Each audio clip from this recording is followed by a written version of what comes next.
Well, it says right here that you're supposed to... Whatever.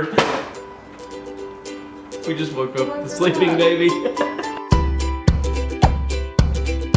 Hey y'all, welcome back to another episode of Baby Steps here on Baby League. This week we're going to talk about establishing a good sleep routine for your baby. We've met several questions about how Gaines is such a good sleeper because she's been sleeping for 6 to 8 hours at night since she was about 5 weeks old.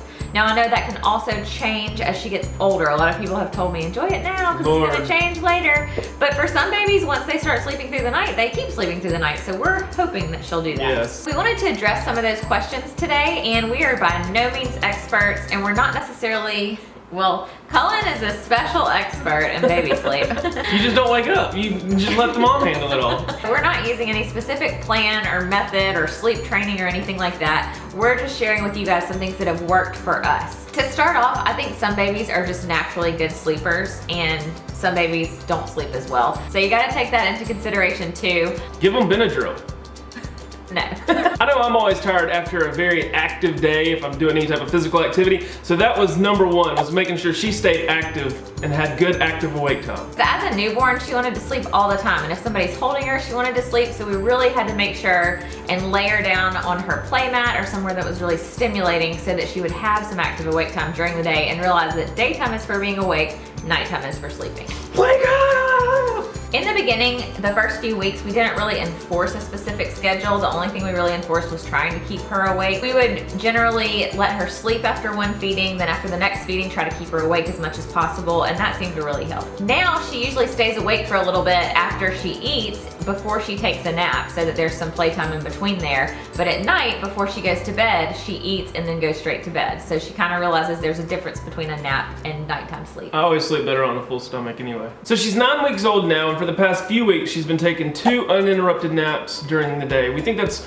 pretty important because in the beginning, it was kind of hard with all the visitors coming over and wanting to hold her, and she was just getting interrupted a lot. So after her last nap of the day, we usually try to make sure and keep her awake until it's bedtime. Sometimes she gets a little drowsy, but we want to keep her awake until it's time for her to sleep through the whole night. When it is finally time for bed, we start the bedtime routine, which we found it's really important to establish a routine that she gets used to. She knows this process means I'm about to go to sleep and be asleep for the whole night. It's crazy how they know the difference between day and night now. So with the bedtime routine, it usually starts with a bath. If we don't give her a bath that night, then we put some nighttime lotion on her just so she gets used to that smell and that feel. So then we'll get her pajamas on and get the room ready. You wanna make sure and shut the blinds so that there's not a whole lot of light coming in. We turn on her sound machine so she can sleep with that. And then make sure that everything is just ready so we can lay her down to go to sleep after she eats.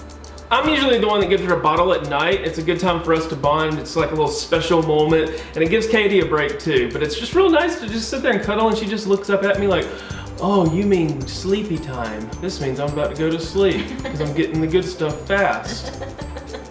Different people have different opinions on what you feed your child before bed. Some people like to give formula to help them sleep longer, but for us, I found that if I nurse her or if Cullen gives her a bottle of pumped breast milk, either way, she generally sleeps about the same.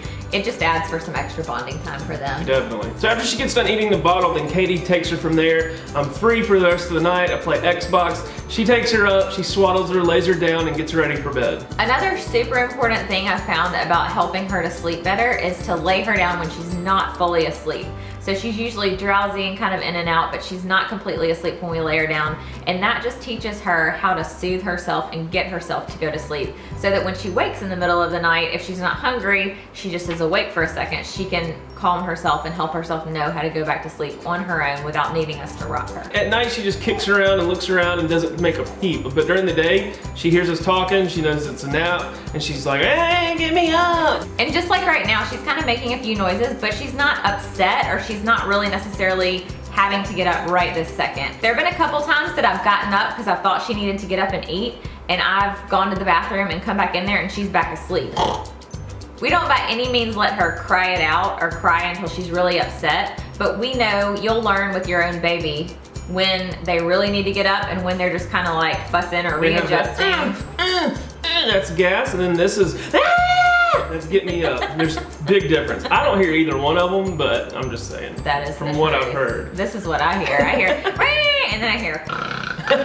So those are some of the things that we do with Gaines to help her sleep a little bit better, and that's just kind of the routine that she's developed and that we've kind of helped her develop on her own. On the Baby League channel, there is a series called Baby Nuggets with Danielle where she talks about a lot of different sleep situations and gives a lot more real advice than we did. Ours was just kind of our personal experiences. If you want to check out the Baby Nuggets with Danielle playlist, there's a link below. She has several videos on things like developing a nap time routine, a bedtime routine, noticing sleep cues, and all those important things. Leave a comment below letting us know what's been helpful for you developing sleep routines for your little one. Let us know also how many hours a night they sleep. I'm interested to hear that too. And good sleep makes everybody happy. Say one thing that makes your daddy sleepy is turkey. Everybody have a happy Thanksgiving. Don't forget to like this video if you liked it. Don't forget to subscribe to Baby Steps on Baby League. We put out videos every single Wednesday. Thanks for watching, y'all. We'll see you next week. Bye. Gabba, gabba, gabba.